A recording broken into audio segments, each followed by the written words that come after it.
بسم اللہ الرحمن الرحیم فصل فی الامر المطلق۔ یہ وصول الشاشی کا صفحہ نمبر 167 ہے، اور کل کے سبق میں آپ نے جو امر کی بحث پڑھی ہے اسی ضمن میں یہ بات بھی آتی ہے کہ امر جب مطلق ہو، یعنی کسی ایسے قرینے سے خالی ہو جو لزوم یا عدم لزوم پر دلالت کرتا ہے، تو اس صورت میں اس کا موجب کیا ہوگا، مقتضا کیا ہوگا۔ اس سلسلے میں علماء مجتہدین کا اختلاف ہے۔ بعض اصحاب شافعیہ نے فرمایا کہ اس کا موجب یعنی امر مطلق کا موجب توقف ہے، اس لیے کہ امر کثیر معانی میں مستعمل ہے، تو جب امر مطلق ہوگا، کوئی قرینہ نہیں ہوگا، تو معانی کثیرہ کا اس میں احتمال ہوگا، اور جہاں بھی احتمال پیدا ہوتا ہے وہاں مراد ظاہر ہونے تک توقف ضروری ہوتا ہے۔ تو اسی طرح سے امر جب معانی کثیرہ کا محتمل ہوگا تو کسی ایک معنی کی تعین تک توقف ضروری ہوگا۔ اب امر بہت سے معانی کے لیے آتا ہے، ان میں سے چند یہ ہیں۔ مثلا امر یہ آتا ہے ندب کے لیے، جیسے اللہ تعالیٰ کا ارشاد ہے فَكَاتِبُوهُمْ۔ فَكَاتِبُوهُمْ میں کاتبوہم یہ ندب کے لیے ہے، اور توبیخ کے لیے بھی آتا ہے، جیسے اللہ تعالیٰ کا ارشاد ہے اعملوا ما شئتم، جو چاہو کرو، یہ توبیخ کے لیے ہے۔ کبھی امر تعجیز کے لیے ہوتا ہے، جیسے اللہ تعالیٰ کا ارشاد ہے فَأْتُوا بِسُورَةٍ مِّن مِّثْلِهِ۔ اسی طرح سے امر ارشاد کے لیے بھی ہوتا ہے، امتنان کے لیے بھی آتا ہے، اکرام کے لیے بھی آتا ہے، تعدیب، تسخیر، اہانت وغیرہ کے لیے آتا ہے، جس کی تفصیل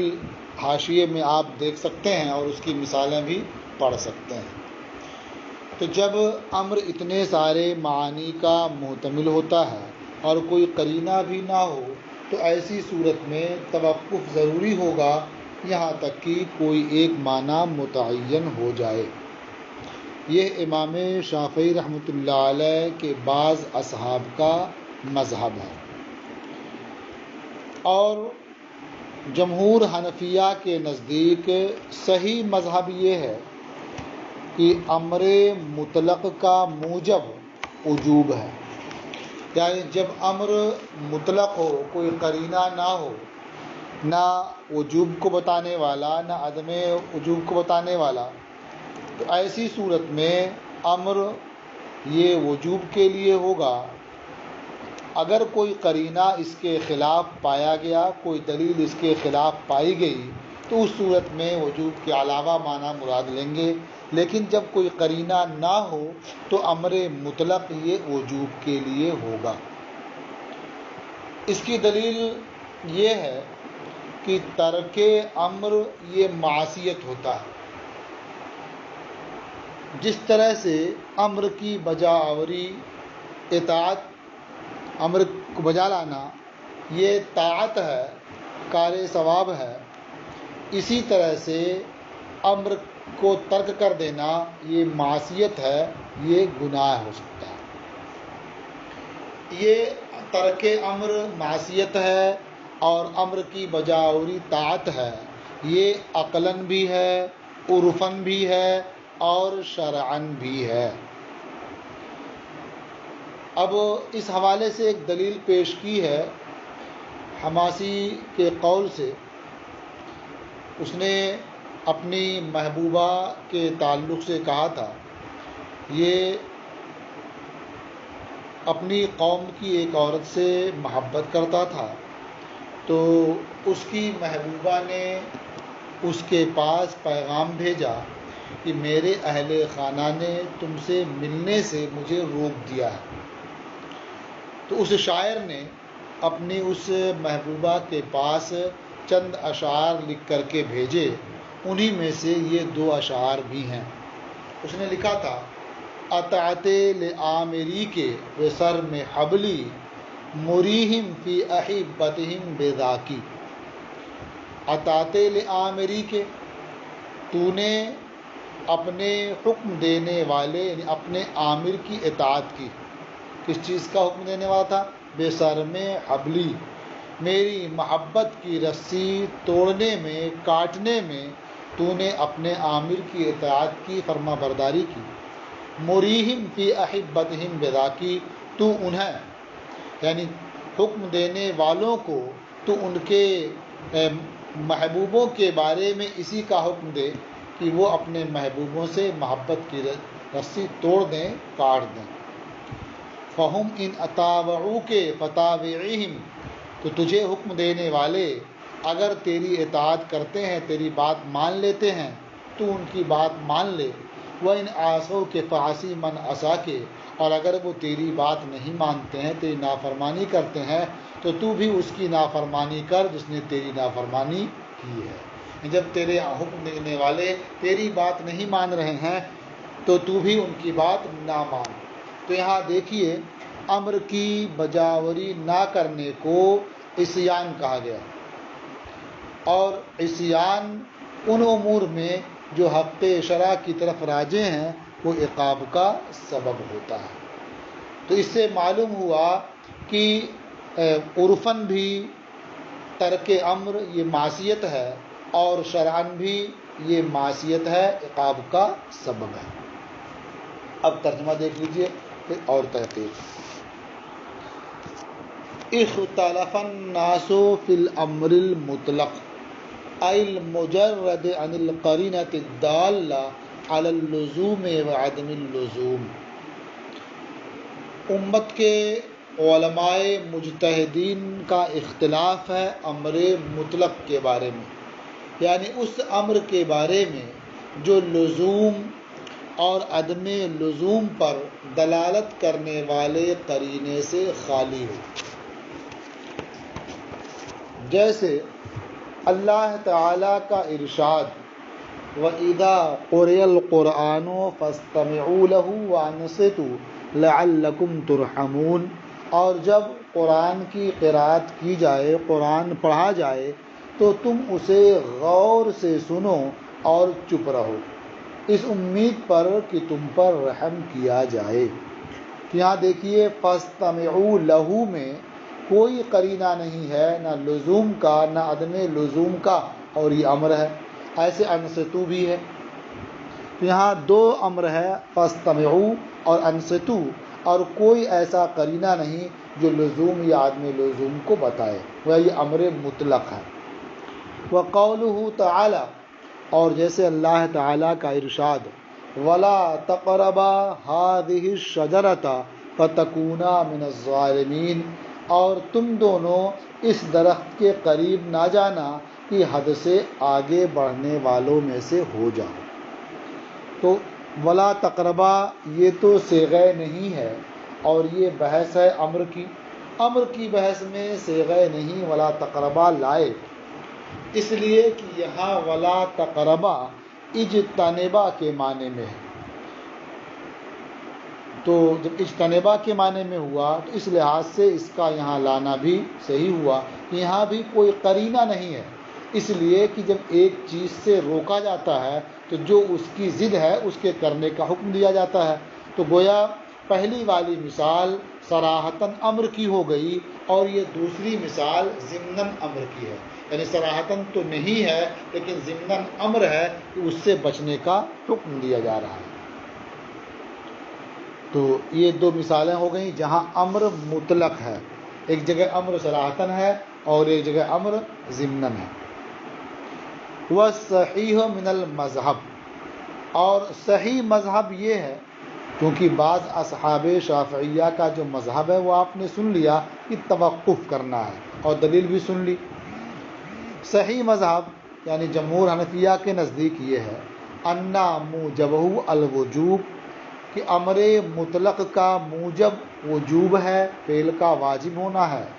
الا اذا قامت دلیل علی خلافہ مگر یہ کہ جب دلیل اس کے خلاف پر قائم ہو، موجود ہو، یعنی اگر وجوب کے علاوہ کسی معنی پر کوئی دلیل موجود ہے جب تو وہی معنی مراد لیا جائے گا، لیکن اگر کوئی دلیل نہیں ہے تو امر مطلق کا موجب وجوب ہوگا۔ کیوں ایسا ہے؟ کہتے ہیں لأن ترک الامر معصیت کما ان الاعتمار طاعت، اس لیے کہ ترک امر یہ معصیت ہے جس طرح کی امر کی بجا آوری طاعت ہے۔ اب اس کی دلیل کے طور پر ایک شاعر کا قول پیش کرتے ہیں جس کی تفصیل آپ نے سن لی ہے۔ قال الحماسی اطعت لآمری کے بسر میں حبلی، تو نے میری محبت کی رسی توڑنے میں اپنے عامر کی اطاعت کی ہے، مریہم فی احبتہم بذاکی، تو انہیں ان کے محبوبوں کے بارے میں اس کا حکم دے، یعنی محبت کی رسی توڑنے کا حکم دے۔ فہم ان تاوعوک فتاوعہم، تو اگر وہ لوگ تیری بات مانیں تو تو ان کی بات مان، وَإِنْ عَاصَوْكَ فَعَصِ مَنْ عَصَاكَ، اور اگر وہ تیری بات نہ مانیں تو تو بھی ان کی بات نہ مان جو تیری بات نہ مانیں۔ تو یہاں دیکھیے عصیان کہا ترک امر کو، وَإِنْ عَاصَوْكَ فَعَصِ، تو اگر وہ تیری بات نہ مانیں تو تو بھی ان کی بات نہ مان جنہوں نے تیری بات نہیں مانی۔ وَالْعِصْيَانُ فِي مَا يَرْجِعُ إِلَى حَقِّ الشَّرْعِ سَبَبٌ لِلْعِقَابِ،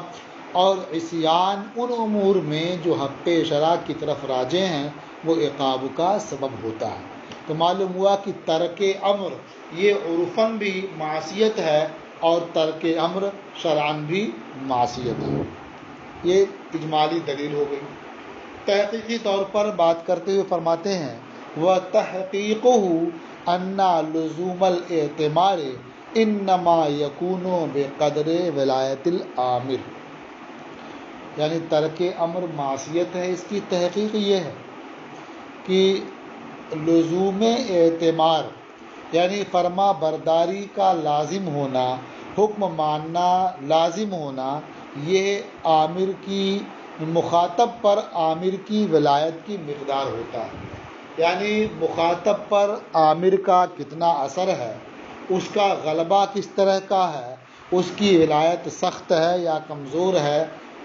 جو جس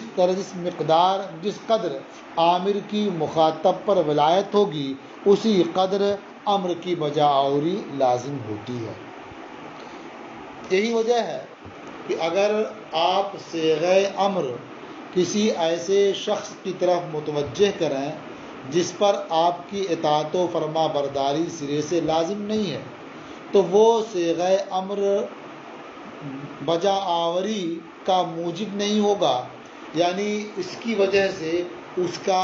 آپ کی اطاعت و فرما برداری کرنا قطعاً لازم نہیں ہوگا۔ جیسے آپ کہیں جا رہے ہیں اور آپ نے کسی عام آدمی سے یہ کہا کہ فلاں سامان مجھے لا کر کے دے دو، اب یہ اس کی مرضی ہے، وہ لائے نہ لائے، آپ کا اس پر کوئی اثر نہیں ہوگا، کوئی دباؤ نہیں ہوگا، اور اگر وہ نہیں بھی لاتا ہے تو اسے نافرمان بھی نہیں کہا جائے گا۔ اور جب آپ یہی صیغہ امر ایسے شخص کی طرف متوجہ کریں جس پر آپ کی اطاعت لازم اور ضروری ہے، مثلا وہ آپ کا خادم ہے، آپ کا غلام ہے، تو اب بجا آوری اس کے ذمہ یقینی طور پر لازم ہوگی۔ اب اگر یہ جان بوجھ کر کے آپ کا حکم نہیں مانتا ہے، آپ کے امر کو ترک کر دیتا ہے تو عقاب کا مستحق ہوتا ہے، عرفاً بھی اور شرعاً بھی۔ عرف میں بھی اسے کہا جائے گا کہ یہ نافرمان ہے، نافرمانی کر رہا ہے، اور شرعاً بھی وہ مستحق عقاب ہوگا۔ تو اب اس بنیاد پر ہم نے یہ اچھی طرح سے جان لیا کہ بجا آوری کا لازم ہونا یہ عامر کی ولایت کے مقدار ہوتا ہے، جس قدر ولایت سخت ہوگی، شدید ہوگی، اسی طرح سے امر کی بجا آوری سخت ہوگی، اور جس قدر ولایت نہیں ہوگی اسی طرح بجا آوری بھی نہیں ہوگی۔ دیکھیے وَتَحْقِيقُهُ، انا لزوم الاعتمار انما یکون بقدر ولایت العامر، اور اس کی تحقیق یہ ہے کہ بجا آوری کا لازم ہونا یہ عامر کی ولایت کی مقدار ہوتا ہے مخاطب پر، یعنی مخاطب پر عامر کی ولایت کی مقدار ہوتا ہے۔ ولہذا اذا وجہت صیغۃ الامر الی من لا یلزمہ طاعتک اصلا، اور یہی وجہ ہے کہ جب آپ صیغہ امر کو اس شخص کی جانب پھیر دیں جس پر آپ کی اطاعت و فرما برداری سرے سے لازم نہیں ہے، لا یکون ذالک موجبا للاعتمار، تو آپ کا صیغہ امر کو اس کی طرف متوجہ کرنا یہ فرما برداری کو واجب کرنے والا نہیں ہوگا۔ وَإِذَا وَجَّهْتَهَا إِلَى مَنْ يَلْزَمُهُ طَاعَتُكَ مِنَ الْعَبِيدِ لَزِمَهُ الْاعْتِمَارُ لَا مَحَالَةَ، اور جب آپ صیغہ امر اس شخص کی جانب متوجہ کریں جس پر آپ کی اطاعت لازم ہے آپ کے غلاموں میں سے، مثلا لَزِمَهُ الْاعْتِمَار، تو اس پر بجا آوری کرنا، حکم ماننا لازم ہوگا یقینی طور پر۔ حتی لو ترکہ اختیارا، یہاں تک کہ اگر اس غلام نے اختیار سے حکم کو ترک کر دیا، یستحق العقابہ، تو عقاب کا مستحق ہوگا، عرفاً و شرعاً، عرف میں بھی اور شرع میں بھی، لوگ بھی یہ سمجھیں گے کہ نافرمان ہے، سزا کا مستحق ہے، اور از روئے شرع بھی وہ مستحق عقاب ہوگا۔ فعلی ھذا عرفنا ان لزوم الاعتمار بقدر ولایت العامر، تو اس بنیاد پر ہم نے پہچان لیا، یہ جو دو مثالیں اوپر ذکر کی گئیں، اس سے ہم نے پہچان لیا کہ لزوم اعتمار یعنی حکم ماننے کا لازم، حکم کی بجا آوری کا لازم ہونا یہ عامر کی ولایت کی مقدار ہوتا ہے۔ اذا ثبت ھذا فنقول، جب یہ ثابت ہو گیا یعنی لزوم اعتمار ولایت عامر کی مقدار ہے، تو اب ہم کہتے ہیں انا للہ تعالی ملکا کاملا فی کل جزء من اجزاء العالم، بے شک عالم کے اجزاء میں سے ہر جز میں اللہ تعالی کی کامل ملک ہے۔ وَلَهُ التصرف کیف ما شاء واراد، اور اس کے لیے تصرف کرنا ہے جس طرح سے اس نے چاہا اور ارادہ فرمایا، یعنی موجود کرنا چاہا موجود کیا، باقی رکھنا چاہا باقی رکھا، ختم کرنا چاہا تو ختم کر دیا، بدلنا چاہا تو بدل دیا۔ وَإِذَا ثَبَتَ أَنَّ مَنْ لَهُ الْمِلْكُ الْقَاصِرُ فِي الْعَبْدِ كَانَ تَرْكُ الْاعْتِمَارِ سَبَبًا لِلْعِقَابِ، اور جب یہ بات ثابت ہو چکی کہ وہ شخص جس کے لیے غلام میں ملک قاصر ہے، بجا آوری کا ترک کرنا عقاب کا سبب ہو جاتا ہے غلام کے حق میں، فما ظنک فی ترک امر من اوجدک، تمہارا کیا خیال ہے اس شخص کے، اس ذات کے امر کو ترک کر دینے میں جس نے آپ کو عدم سے وجود بخشا ہے۔ وَأَدَرَّ عَلَيْكَ شَعَائِبَ النِّعَمِ، اور قسم قسم کی نعمتوں کا آپ پر فیضان فرمایا ہے، اس کی نافرمانی کرنا کس قدر عقاب کا سبب ہوگا یہ آپ اچھی طرح سے سمجھ سکتے ہیں۔ اس سے یہ معلوم ہو گیا کہ عامر مخاطب پر عامر کی ولایت کی مقدار یہ بجا آوری کا لزوم ہوتا ہے۔ عامر جس قدر اہم ہوگا مخاطب سے، اسی قدر مخاطب پر بجا آوری لازم ہوگی، اور عامر جس طرح سے الگ ہوگا مخاطب پر اس کا اثر رسوخ نہیں ہوگا یا غلبہ نہیں ہوگا، ملکیت نہیں ہوگی، بجا آوری بھی لازم نہیں ہوگی۔ تو چونکہ اللہ رب العزت تمام لوگوں پر غالب ہے اور اس مالک ہے، خالق ہے، اسی نے پیدا کیا ہے، اس کی ملکیت کامل ہے، لہٰذا اس کی جانب سے کوئی امر جب ہوگا بلا شبہ اس کی بجا آوری لازم اور ضروری ہوگی۔ ہاں کسی دلیل اور قرینے سے یہ معلوم ہو جائے کہ یہ امر وجوب کے لیے نہیں ہے تو وہاں دوسرے معنی میں استعمال ہوگا، ورنہ امر مطلق وجوب کے لیے ہی ہوگا۔ یہ